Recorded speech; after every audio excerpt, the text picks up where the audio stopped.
And when we understand God, I want you not to make the mistake that we think because we are made in the image of God that we're anything like God. You're not like God. God is in his own, he's in a category of his own. He made that category and he reigned in that category, and he's the God of the God category and no man. The Bible distinctly says that he's not a man. He's not a man. The first thing, don't even go to that he would lie. What you have to understand, first of all, he's not a man. He says, I don't want you to get confused. What's hard for man is not hard for me because I'm not a man. What's difficult for man is not difficult for me because I'm not I want you to understand I'm not a man. The challenge that you're sitting with in your life right now, you think I can't fix that because you think you're made in my image. You think I'm limited by you. He says, I'm not you.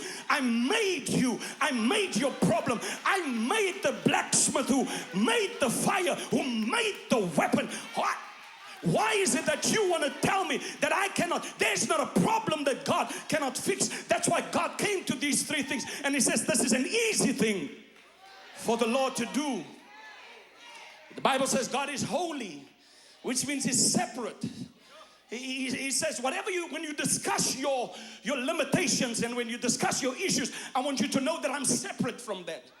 Don't get me into your mix. Don't tell me I'm greater than your last mistake because you will be comparing me with your mistakes. I'm in a category of my own. Don't tell me I'm bigger than your last breakthrough because I made and caused your breakthrough. I'm not bigger than your breakthrough. I'm in a category of my own. Don't compare me with your breakthrough. I'm in my own. I'm my own God. I like my godness. I can lift up who I want and bring down who I want, and I don't need anyone's permission. I can take you from the back of the bundus and bring you right to the front of the line and bless you in the presence of your enemy. I can prepare a table for you in the presence of your enemy. You know why? Because I'm God. I'm not a man. I don't need your permission to be God. I don't need to ask you to be God. I was God before you were. I was God before everyone in this room was. I was God before the devil was. It cannot be measured. God cannot be measured. Every measurement on this planet is for man because of our limitation. The measurement tells you that you're limited. And so we have seconds and minutes and hours and days and weeks and months and decades and centuries and millennia. And the reason we have that is because we have to mark our limitations. But God moves outside of the realm of limitations and says, I cannot be measured. Although I gave you a measure, I am not confined and subjected to the measure that I gave you.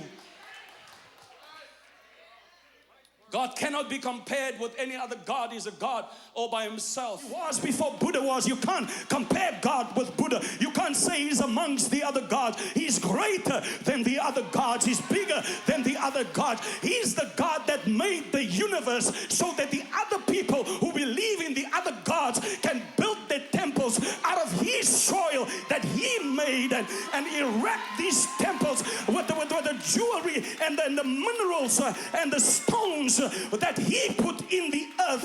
And he says that tree that you worship, he said, I was the one who made the first tree. That cow you worship, I'm the God that made that. How dare you compare me with other gods?